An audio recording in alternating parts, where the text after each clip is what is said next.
Inner child work is hard, but it is so rewarding. And I sat her in my lap and I said, God, I said, I'm sorry. I'm sorry for ignoring you for so long. And I'm sorry for being the person that made you hide for longer than you needed to.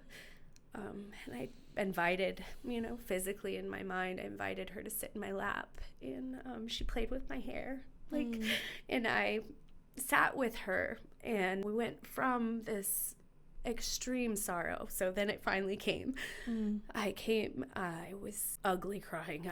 My neighbors, I was outside like this. Yeah. Shoosh. In a whole other world. Yeah, it wasn't even, in the...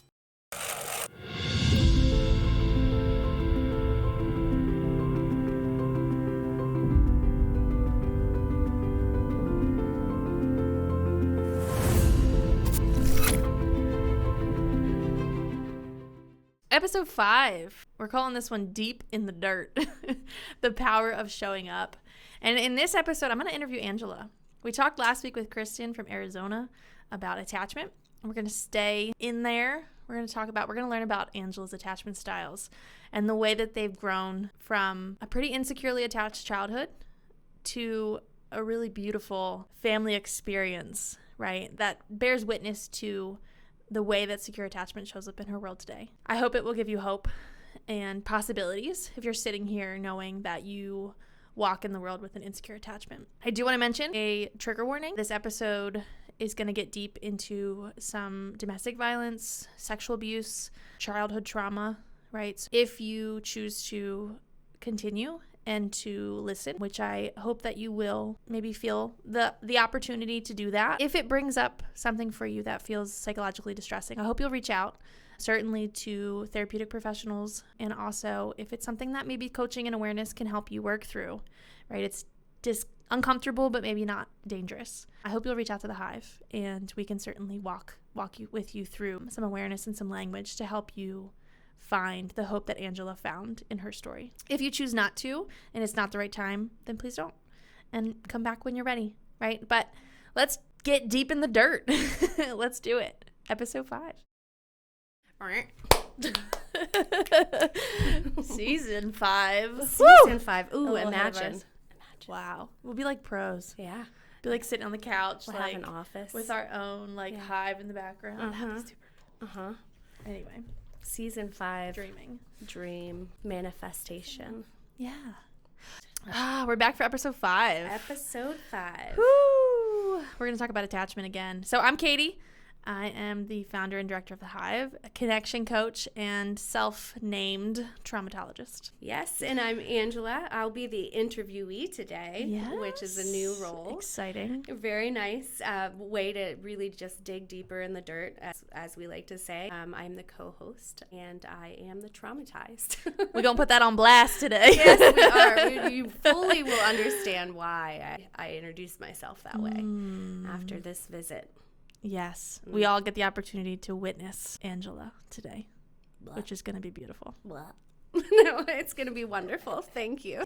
Before we do anything, can we do a quick feelings check-in? Because I'm feeling. I am right there with you, so I'm here for it. So how are you feeling? For me today? Yeah, right now. I said I'm here for it. I know, you have to stop and think about it.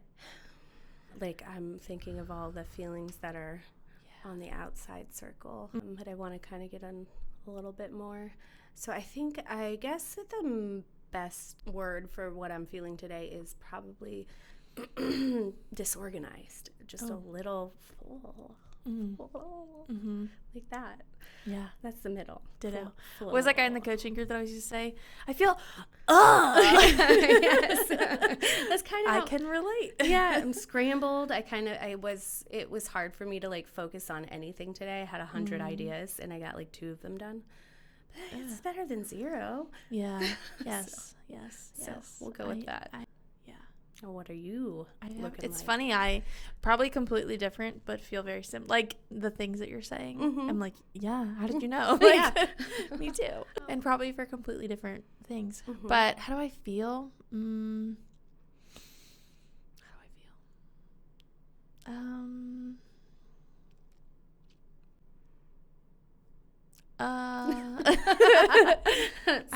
Same. Yeah. My gut's like overwhelmed, but I don't know. That's quite right. Yeah, I too feel like all over the place. I think that's why I'm having a hard time, because there's some things that I'm like, oh, I'm really excited about this thing. And then there's other things where I was just saying to you, like, do you ever feel like you're doing so much and not enough? Yes. Like in nothing at all? Every day of my life. Every day of my life. That is the faux feeling that I have right now. But I think it stems from a need for control. And also, yeah, there's some things that I really want to be doing that I'm not. Yeah. And so I think that's where some of that not enough is coming from. Of like, I'm doing a lot of great things and I'm not doing like the one thing I really want to be doing. Oh. You know? So it's kind of this like all good stuff, and I'm feeling overwhelmed trying to get this other thing rolling. Yeah. So like your heart song is a little offbeat today. That's where it is for me too. Yes. And generally like sluggish, tired is accompanying that. Not enough caffeine in the world. No. I think I drank 3 cups of coffee and 1 energy drink, and I'm like, I could take not a nap. doing it. Yeah.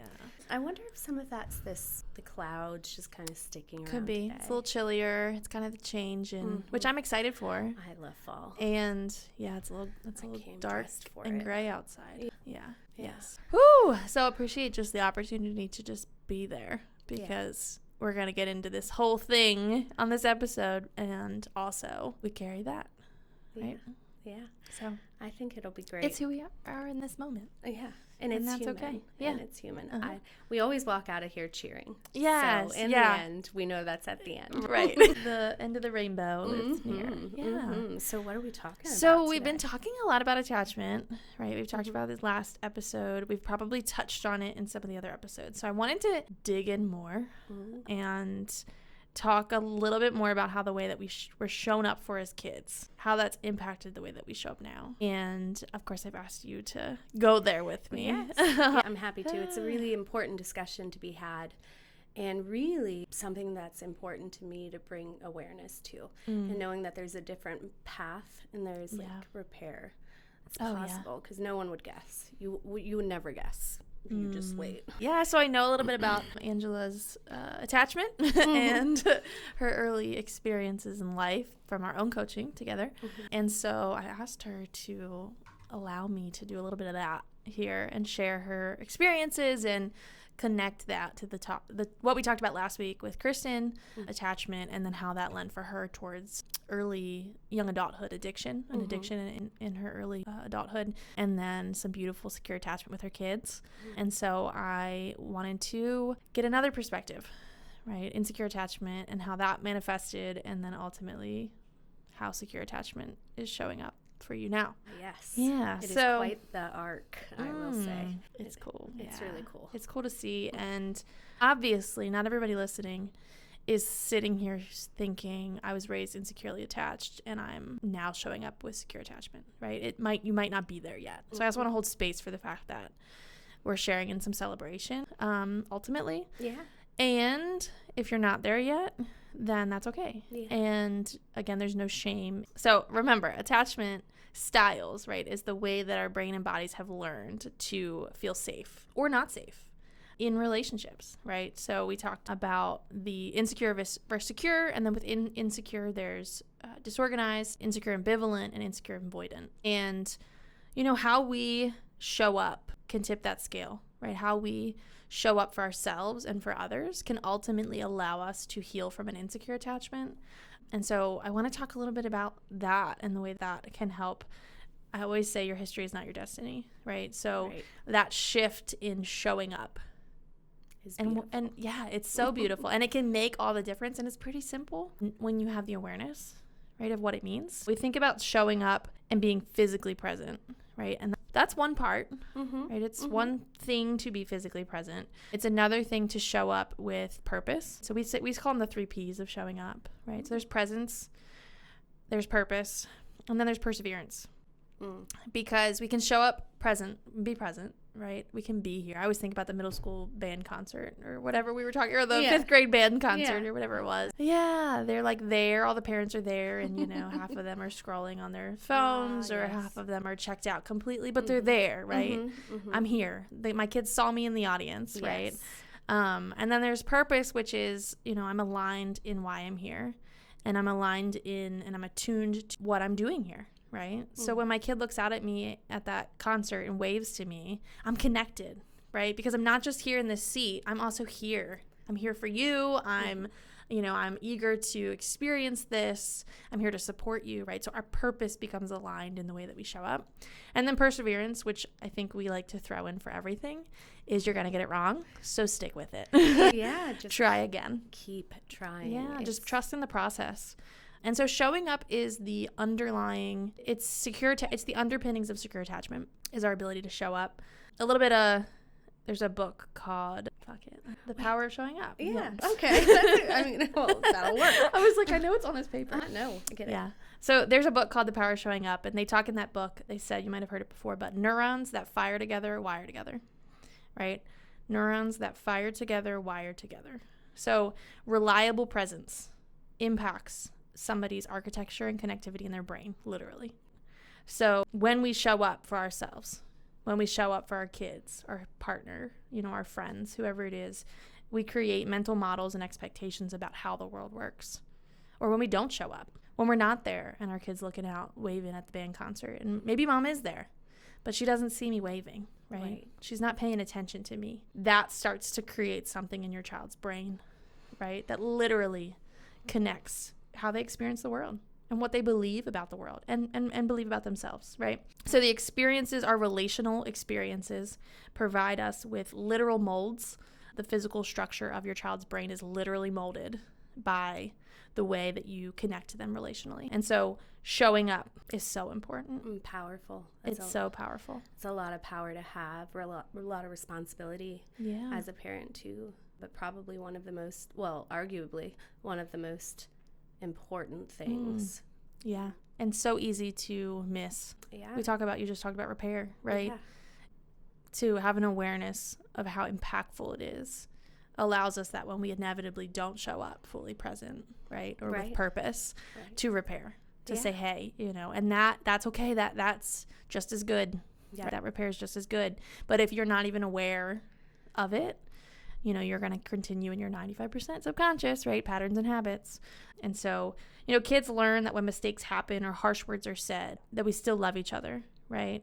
And that's because we show up, we have secure attachment, we've created this model in their brain, right? Mm-hmm. And that's what secure attachment is. And that's why showing up is such an underpinning, because it creates such a safety net for them. The message that we give them is consistently delivering safety, emotionally, physically, psychologically. Beautiful. Yeah. Ugh. Yeah. Scrumptious. What every child really deserves. It tears me up thinking about it every single time we talk about stuff like this. It's just so simply there for, it's free. You don't spend any money on showing up. Yeah.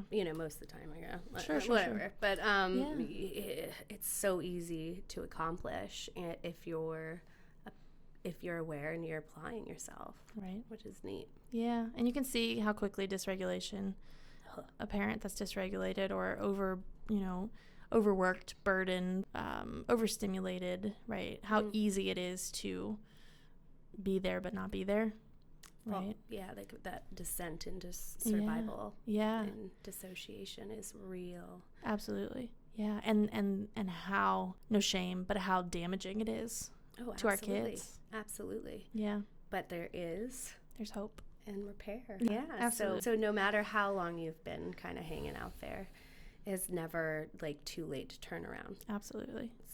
Yeah. So today I'm going to ask Angela to share her story, what it looked like for her to move from insecure patterns into building secure attachment. Not perfectly. Not every day. Nope. Not even now, which is fine. Yeah, it's okay. I don't feel that shame tied to it like I used to. That's so good. It's persistence. It's perseverance, right? It's like, I believe in this process, so I'm going to try again. It's hard not to get discouraged when you fall back. Absolutely. Time after time, but it's hard work to keep up too. Yeah. So either way. Yeah. So I want to thank you before you dive in, because inevitably there will be tears and there will be the roller coaster of emotions that we will sit here and feel with you. So I appreciate your willingness to go deeper in the dirt with us, always, as we say. Always willing. Yes, absolutely. Yeah. So let's start at the beginning, if that's okay. Sure. I'm curious, for you to describe a little bit about what showing up looked like for you in childhood. Okay. Well, or didn't. Yeah. Right. Unfortunately. Yeah. So my parents, my birth father, my dad, and my mom divorced when I was 6 months old. Okay. I know they were very young, and their values didn't line up, so there was a lot of conflict. Sure. And then she remarried pretty quickly into that. After that. Okay, let me see. Hold on. So in the beginning, I don't have a lot of memories from before we moved to Arizona. And when we moved to Arizona is really when I start having these. It's hard to really explain because a lot of my childhood is just a fog. Sure. But it where the constant noise, there was constant fighting. One of my caregivers at the time was very deep into alcoholism and drug use. Okay. Probably came from an abusive background as well. Sure. Not an excuse, just a reason. So he unfortunately, there was a lot of physical abuse early on that I do remember. A lot of verbal abuse I remember more than anything. That just constant. You're no good. You're. Sure. What was I? I was destined for nothing, and will be in a trailer park with 10 kids by 10 different dads, and not really amounting to anything is what I was. That was the narrative. Constant narrative. His 2 biological children were not, so we both kind of dealt with the same thing in that sense. There was a lot of blurry moments where there could have been some other type of like sexual harassment in a way, or abuse, sexual assault. I don't know if that's the right word for it. Sure. I don't really remember the bulk of it, but through therapy, I've had a lot of flashes. So growing up, it could be probably very obvious where my attachment styles were. My mom, unfortunately, was more absent because she kind of tore herself away from the conflict, and I think that kind of protected her in a way. That's just how she survived. Just like dissociated, you feel like? Or I feel like a lot of it. She doesn't remember a lot of us growing up too. We've talked about it. Yeah. And so it's really tough for her too, because not only were we being physically and mentally and emotionally, ransacked, but she was too. Sure. We heard it. It was deplorable. Yeah. It was, where are you gonna go? Nobody's gonna want you and your 5 kids. Like, how are you gonna make it? You'll be on the street, sleeping on the street with your 5 kids. Have fun. Yeah. That narrative. Right. So she was in survival. You all were then put in survival. Right. Just ongoing trauma. Right. Ongoing, day in and day out. There was really no outside intervention at all throughout my whole life. I know that there was probably some adults that kind of hung out in the background, but not any that I ever connected with. So it was constantly in this mode where I'm hyper vigilant about taking a look at like micro facial expressions, how somebody's tone of voice might come, like how loud their feet hit the floor. Like those were all things that I was constantly focusing on. And then on top of that, being kind of a natural peacemaker, like, pleaser. I think a lot of my childhood I spent in Fawn. A lot of it I spent in Fawn and Flea. Obviously, but were you one of the oldest? I was second oldest, and I don't know. I mean, now that I've learned a little bit about attachment, a lot of my attachment styles have been anxious attachment, like I'm hearing some disorganized, maybe fearful. Yes, at least in those very early stages. Yeah, there was a lot of fearful, disorganized, and I probably bounced.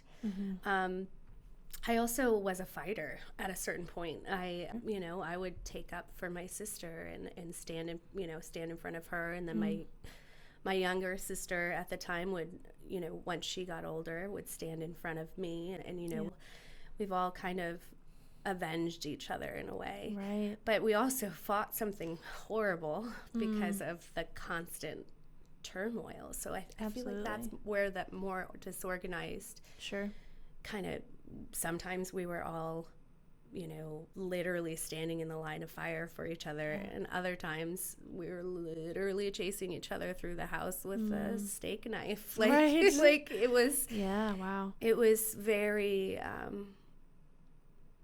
Tumultuous. It was very hard. Yeah, tumultuous. And my sisters, they've done so well, but we all struggle, I think, with the same thing. Sure. And yeah. So when you think about your most fundamental need for safety. Gone. Not there. Yeah. No, there was no safety. I didn't even feel safe at school. I was bullied a lot at a young age. Part of the abuse was financial abuse, so we weren't allowed to have new things. Okay. We, as in the children that were not his. And so there was a lot of bullying because we just didn't have any semblance of anything that was, we were in a nicer area and we were not the nice looking kids. So, Right. ooh, you're like a cat. Meow. So in talking about that, yeah, there was no safety. Yeah. The 4 S's of secure attachment. Safe. Nope. Seen. Nope. To feel seen. And I'm talking by a caregiver. Okay. Right. Sometimes my mom, I feel like at lunchtime, most of my fondest memories were when Mom came out to fix us lunch. Okay. And I think she did try her hardest to connect with us in those times. Sure. He was at work, she felt safe. Sure. Was there ever in that moment, in that feeling seen, an acknowledgement from your mom about what you were experiencing otherwise? No, never. Yeah. So I almost wonder if it was a version of seen, but maybe not fully. Yeah. Oh, yeah. Maybe not fully seen. Yeah. Because it sounds like this was like a shadowed experience, it kind of existed in a bubble. Yes. Yeah. Absolutely. And I'm sure, just the way she was, surviving too, which I know she looks back and not remembering, she feels like there's something wrong because she can't. Sure. And I just remind her what I do remember. Yeah. And how she helped us a lot. I mean, being fed, that's just a nurturing thing. Yeah. And a lot of the time she'd sit there and talk with us for a little bit about whatever, and she'd make our lunches for the next day and draw a really neat little scene on the front of her paper bags. Like, we always had the cutest little scenes drawn by her. So there was a lot of moments bits for connection that could have that really saved me, I think. I mean, not if not having that, who's to say where? Right. Where? Yeah. So safe, seen, soothed, and secure. No, none of it. Yeah. None of it. So showing up for you by those people in your life as an early child, it sounds like your mom made some bids for connection, right? Oh, yeah. Attempted to show up, in ways, doing the best that she could with what she had, right? Fighting her own battle, which so many parents do, right? Yes. But to truly feel like you were shown up for, being in presence, purpose, and perseverance, it sounds like there wasn't much of that. No, not at all. Yeah. My grandparents were a little involved, but, for birthdays and holidays and things like that were super fun. Yeah. But I don't know if my mom kind of maybe she was more avoidant. Sure. So in not bringing us around as much kind of helped her kind of. Yeah. Maybe some shame, too. Oh, yeah. Yeah, maybe some shame in there about circumstances and, interesting. And I understand you became a parent at relatively a young age, right? Your early 20s? 21. Okay, I found 21. out 3 weeks before my 21st birthday. Oh, wow. And thank God it was before, because at that point in time, I was not connecting with a soul in a secure way. Sure. Yeah. Not a 21 soul. Might have saved me. Yeah. Oh, wow. Yeah. Yeah. So what shifted then? How did that shift in what showing up looked like at that time in your life? So I vowed it to myself that I wouldn't ever allow my child to go through what I went through. So a lot of that was the pleasing. Yeah. Sometimes I was more of like the dictator if I felt out of control, or which a lot of the times as a mother at 21, I mean, when do you feel in control? So I felt like I was much a dictator when I had energy, and then when I was tired, at night, I was more of a you just do whatever you want. I can't even deal with it. And that constant it's not a very secure feeling, I'm sure, for a child to have a parent who is constantly swinging. Ambivalent, right? Yeah. The wishy-washy. You're not sure what you're going to get, right? Depends on mom's energy level, whether Yeah. she's going to give in or Yeah. control. Yeah. Absolutely. Yeah. And so although I did my best, I did show up with a lot of what I like to call toxic positivity too. Okay. So a lot of the, don't be sad, the sun's shining, look at it outside, don't feel left out, look at all we have. Yeah, that comparison, the defense mechanism that was. Oh, I thought it was a good thing, but here I am, 17 years in the making. And there are some things that he's struggled with. But luckily through therapy and for himself and, everyone involved, it's been much better. Yeah, and obviously you've come into an awareness since, since you've been parenting, right? And so that shift for you and that consistency, right? Will make all the difference in his attachment, right? Certainly, Right. Yeah. And I was quite dissociated, I will say. I wasn't all present. I was not most of the time. I was either in one of those two extremes. So I was either too obsessed with having everything and not forgetting everything, like just making sure we left the house at a time. And that would cause this like increase in anxiety. And then once we got to where we were going, I would kind of just like come down from that. Yeah. And I was there present, like with my body. But most of the time I was thinking about the bills that needed to be paid, or the things that needed to be done at the house, or, the last fight I got into with my, with his dad, or whatever the fact might be. Like there were very few times where I felt truly connected, which came with a lot of guilt. Yeah. And when you think about showing up, right, and presence being one, right, not really physically present, but mentally present, right, when you are dissociated or struggling with, adult relationships and bills and work and all of your own mental health, which obviously you were, healing from, working towards healing from or surviving from maybe at the time. I had the intent was there, but the tools were not. So. Yeah. Which, what do we always say? Of course. Yeah. So no wonder it ended up that way. Of course it would be that way. Of course it would be. Right. And yeah. that has taken a lot of the shame. Just that very statement. Yes. And having the awareness of why I showed up that way has taken so much of that shame that gets you stuck in that. Shame and dissociation hold hands, skipping around like they're best friends. Yes. Yeah. And I will not apologize for saying it again, right? 95% of what we do. Patterns and habits. And look at your early relationships, right? Look at the way that you were parented, or, the dynamic you have with your caregivers. So, I said it to Kristen, I'll say it to you, like, had you shown up, and maybe in some ways you did, right, in this insecure, ambivalent, right, with your son at the time, that was your survival, right? That was what you knew. But it wasn't insecure, disorganized, right? It wasn't being the source of harm for your child, right? So there's already patterns being broken. And without the language that you have now, right, without going through the coaching, doing your own therapy, right, and coming to this idea that, oh, wait, these patterns exist for me, and I want to stop them. I want to break them. Without doing that work, it would have been very easy for you to be a disorganized parent, right? Absolutely. I take a lot of pride in being able to have the wherewithal, at least, to do no harm. That, that's a huge difference. Yeah, absolutely. Whew. So as your little guy grew big, when do you feel like things started shifting from this a little bit of chaos, maybe not the chaos that you had when you were a child, right? But this chaos of survival, trying to do something different. When do you feel like it really shifted to security and showing up in a way that was showing up for you and him, right? When did that shift happen? Well, being in my dissociative phases, I did start painting at a certain point. I guess it started there. My creative juices started flowing. He was old enough to paint with me. Cool. That kind of got me into this more creative mode.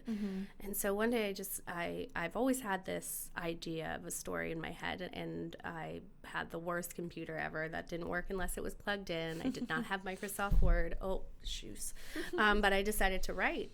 And I started writing a story about two people, Ian and Marie, and Deep Breaths is the book. Shameless plug. Available on Amazon. Y'all, two out of 4 have been written, but I was unknowingly, not even until recently, did I have the language to say, I was writing about secure attachment before I even knew what it was. So within that, I'm writing this cathartic story about these two people who don't do it perfect. They've never done it perfect. The whole story is about how imperfect they're doing things, right. And how fast they can fall back into old patterns, and that repair in that I was writing in there, and in the secure swing, that the arc that everybody took in that relationship is something I didn't even. How would I have how did I write that? I still to this day have no idea how that even could be something that I could. I guess when you're young, you think about what you would. I guess I'm lying. I can say I know where it's from. When you're young, you fantasize about if you had parents. You see your friends' parents. You feel a lot of. It wasn't really jealousy. It was more longing. I remember a lot of longing. Sure. Longing for that type of feeling. And maybe that's why it came out in such a way. Yeah, and I think instinctually, even when our instincts are compromised from our experiences, right, which yours were, right, safety, the scale for safety, if we were to go back to my childhood and yours, would be very different. Oh, yes. But I think instinctually as human beings, right, we know deep down somewhere, right, even if we don't consciously know, right, we know deep down what should be, right? We know that even though it's become normalized, that dangerous might feel safe, right? Because it's what we know. We know deep down that it's not right. Yeah, so maybe there was some level of that subconscious happening within you, within you as a human. Right? Yeah. It's pretty cool. So that kind of, helped open my eyes, or my perception of what might a relationship that is fully secure look like. In Step Giovanni. He showed me very early on just how being imperfect is fine, and that I didn't have to earn any of his love. And that I was safe and defended, and he's Italian, so passionate about how much he loves me, and I've never really experienced that as a young adult. I of course was trying to connect with all the wrong people. I connected with, in my teens, a bunch of older men that should have known better. But it's just like that constant reinforcement of earning that love and performing to earn it, and all of that was broken all of a sudden. And for a long time, I lived through even worse toxic positivity. I think it exacerbated that, because I was like, okay, now look at what we can have. So now we definitely don't have any reasons to be sad. So stuff that down. So at that point, it was more towards myself.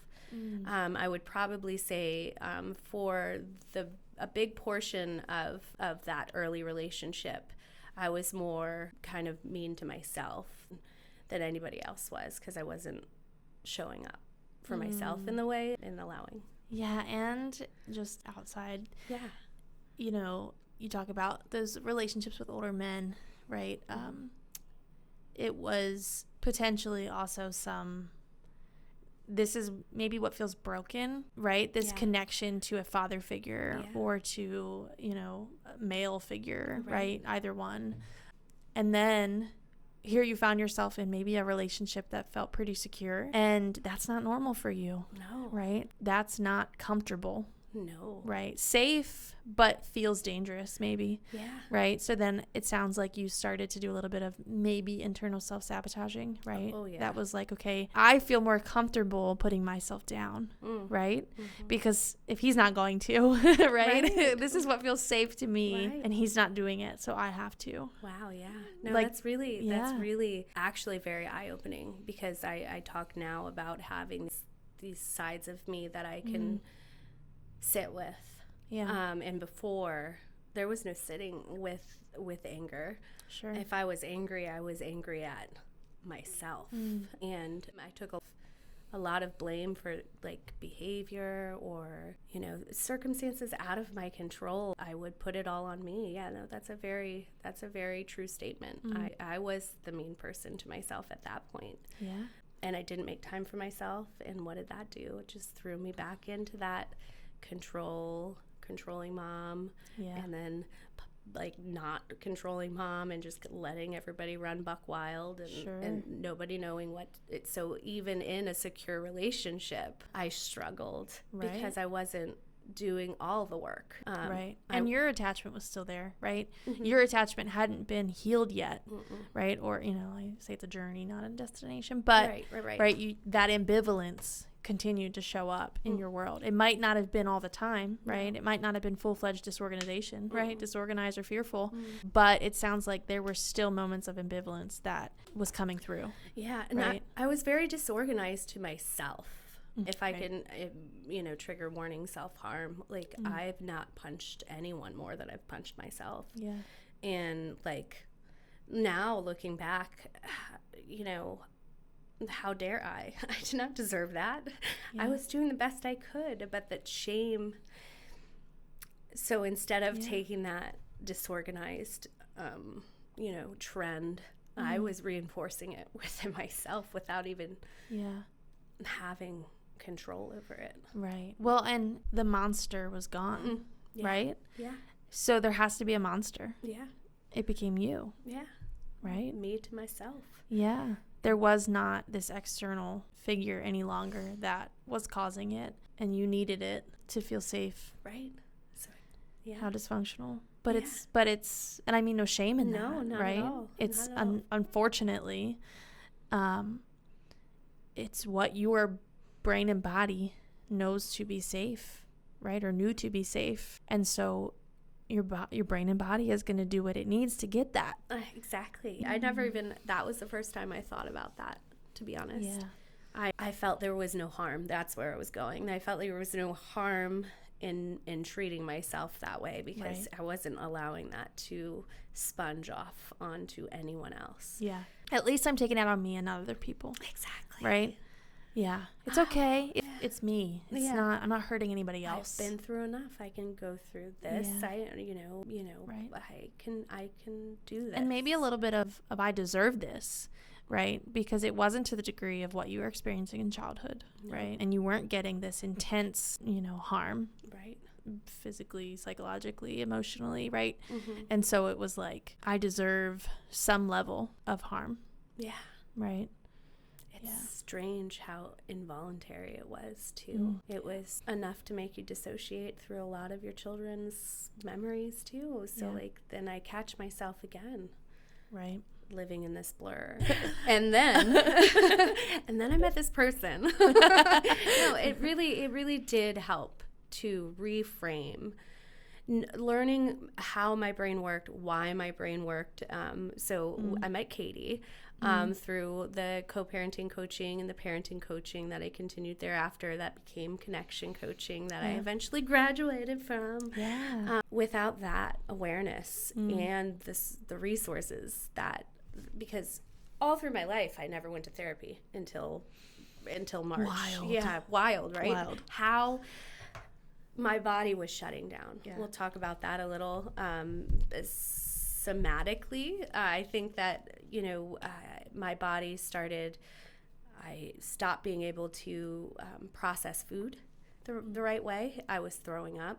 I was regurgitating water. I was having these very like vagal nerve type symptoms, where dizziness, shakiness, tremors. At one point I've had like 17 closed MRIs looking for a reason behind my tremors. I was ready to go into a 7-day hospital stay at some point with connectors on my head to see if it was seizures. And then I started peeing myself at a certain point too, and I was ready to go under the knife and get an entire mesh put in on my bladder because I thought my body just, of course it would. Oh, this stupid fucking body of mine would shut the fuck down. Yeah. That was validation, evidence. It was giving evidence to everything that I was telling myself. Yeah. And not my voice. Now that I know whose voice that was, and it was not mine. Right. And I just want to say, this was not that long ago. No, March. March. I think I started therapy. Yeah, that's when I got the resource. We started January. Yep. Yeah. Mm-hmm. I mean, we're talking this calendar year. Yeah. That you have gone from physical symptoms connected to, I'll just say it, your trauma. Yeah. I'm not a doctor. No.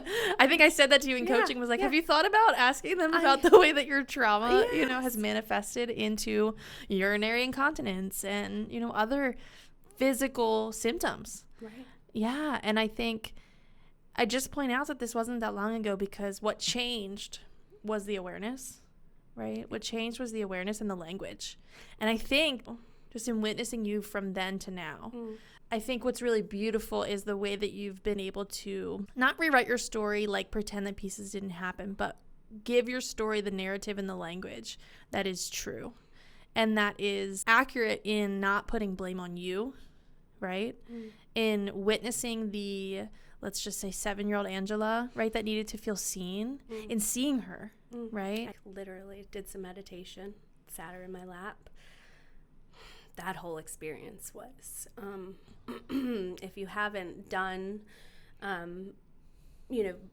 breath work, meditation, anything like that can be very beneficial. I went to do this meditation to just get out some sorrow because I felt like I was holding back some sorrow. Yeah. So I get in this 20-minute I put my earbuds in and I'm outside and I'm breathing and I feel anger welling, like, and I'm like, no, I'm here for sadness. Shut up, get away. Like, you know what I mean? So invite you to this party. This is me trying to get out my sadness, and then my jaw started trembling, and I felt a lot of fear out of nowhere, to which was also uninvited, to which I also tried to resist.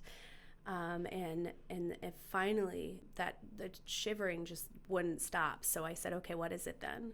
And that's when it wasn't like a physical saw me, but I felt my inner child. And that's the only way inner child work is hard, but it is so rewarding. And I sat her in my lap and I said, God, I said, I'm sorry. Sorry for ignoring you for so long. And I'm sorry for being the person that made you hide for longer than you needed to. And I invited, physically in my mind, I invited her to sit in my lap. And she played with my hair. And I sat with her. And we went from this extreme sorrow. So then it finally came. I was ugly crying. My neighbors, I was outside like this. Yeah. Whoosh. In a whole other world. Yeah. It wasn't even, and then eventually we were laughing. I was laughing and talking about all the good things that we'll experience together. And God, it was so freeing to experience something like that and really put that child in front of me and say, you deserved so much more. And I'm going to give that to you now. Yeah. I'm not going to be one of the people who do this to you anymore. And I'm sorry. I'm sorry that I did that to you. Yeah. I thought I was protecting myself. Sure. Yeah. And I hope that at some point you can sit and put young adult Angela on your lap. Yes, that's the next step. And not apologize for the way that you showed up, for the way that you had to heal, right? Yeah. Had to survive. Yeah. I hear you, and I understand why you're apologizing to your younger self. Mm-hmm. And I want to challenge you to give yourself some grace, Mm-hmm. right? Nobody gets to decide how we choose to survive. Right. Right? Right. And you survived with what you knew how. And the alternative would have been not surviving. That was a really dark place. Yeah, and probably a reality, Such a reality. Yeah. So, the help that I was able to gather and the language that I was given and the practice, the constant practice, showing up, making sure that I didn't miss, a Zoom, making sure I didn't miss a therapy class. Knowing that there was a lot of things that I needed to change in my life and that were scary to change in my life. Sure. But in doing that, I honored myself in a way that I've never honored myself before. Yeah. Saying that I'm taking time off to go to therapy. Who? That's not me. That's not what I've been reinforcing my whole life. Right. But I finally had that you're worth it type feeling. Because being told that from more than just my immediate family, because I find it very hard to connect, I feel like, in a way that is 100% authentic. I felt with people that were just my friends because, I'm just trying to please them. Yeah. And then you're saying, I see you, really saying, I see you. And that helped force me to see myself as worthy of therapy and worthy of taking that time and making those risks to save me, because I wasn't going to survive any longer. Right. I didn't imagine it. You're 38 and you're peeing your pants. You can't go anywhere without a full-on diaper. Yeah. And those aren't even holding it. And you're still changing your clothes 3 times a day. And you can't eat. So you're not going out with friends. Yeah. You're not, you're not doing anything. It's isolation, medical isolation at that point, which puts you in a darker place. I remember my call What's wrong with me? What's wrong with me? And my fantasy was running away, running into a forest, finding a hill, letting fate decide, Sure. And that was dark. And so having those two conflicting moments live so close together is wild, because it was... it's like an explosion of hope. Yeah. Which, thanks. Thank you. You did great. Traumatologist. I'm serious. Like, the first time I met you, I was like, study my brain. I need help. You know what I mean? Yeah. And it wasn't. It was just sitting. And it was just witnessing you. I mean, really, that's all it was. Yeah. Feels inauthentic to say you're welcome. Yeah, no. Because really all I did was sit there with you and see you for maybe the parts of you that you couldn't see in that moment. Yeah. Really. Yeah. And I'm curious if we can go there. It sounds like you made this, I say choice loosely. Yeah. Because in some ways it was survival, right? It was, no, this has to happen, right? Yeah. But you made this choice to take some time, accessed, certainly we did coaching, you accessed some intensive therapy, took some time away from work and, and spent time discovering Angela. Yeah. Right. So I'm curious now, what does attachment look like for you now? How does secure attachment show up in your life now? So I'm so glad that you asked that, because we just had the perfect example over the weekend. So we went to Hershey, and of course today it's 70 degrees and lovely. Right. But 2 days ago it was 97 degrees in Hershey. It was hotter at Hershey than it was here. And it was 60% humidity. And I don't know what Hershey has against shade. Chocolate melts in the sun. There was a lack, it's an older park, so there's lack of shade, period. So this is recipe for disaster with my family and myself. I have 2 children with ADHD. My daughter who's going through all her hormones and all of that, and all of those differentiating parts of the puzzle would cause this explosion normally and end in just dissociating for the remainder of the trip. Right. And it didn't happen. So we were hot. right? We talked about it. We talked about what made us feel less hot. We helped each other feel less hot. Yeah. We, poured water on each other's heads and talked about other times we felt this hot. And, we just kind of sat in it. And knowing that we can sit in discomfort. That's the thing. That's that one thing. It was a team effort. It wasn't one person taking care of any one person. Right. We just sat in that discomfort together and took care of each other in a very secure way. There wasn't one fit. There wasn't one pout. Wow. There wasn't one, wait until we get to the car. Like, there was none of it. Wow. And that experience was a 4-hour day, and in which would normally feel like we were half hour. But it felt like such a full and fulfilling experience that it felt like it could have been an 8-hour day. As much as we walked, it probably should have been an 8-hour day.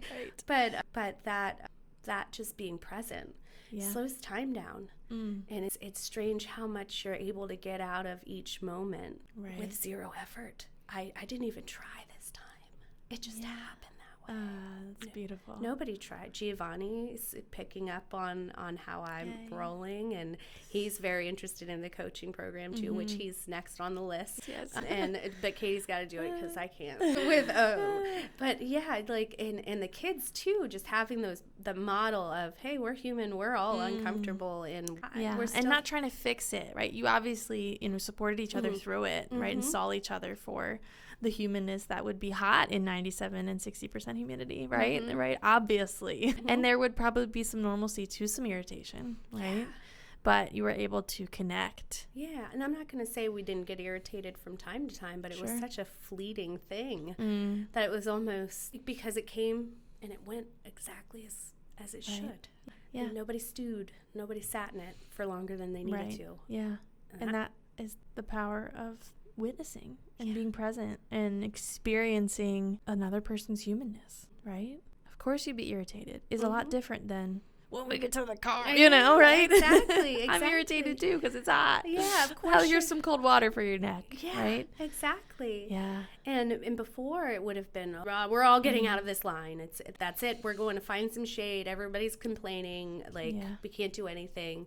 This is why we can't have nice things. Yes. It would just be this tornado of dysfunction at that point. Yeah. And wow, what a difference. Yeah. We'll dive next episode, I think, into the 4 S's of secure attachment, but we've briefly mentioned them here, and just in this story I'm seeing them.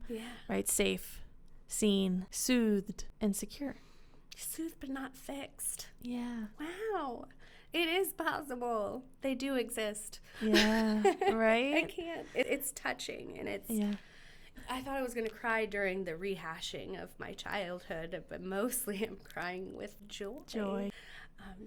That's good. Yeah. I mean, in 59 minutes, we went from insecure, disorganized, right, to having, your guy that then created a life where you wanted something different for him, to a secure relationship that changed the way, right, maybe that you saw other people, and eventually connections that changed the way you saw yourself.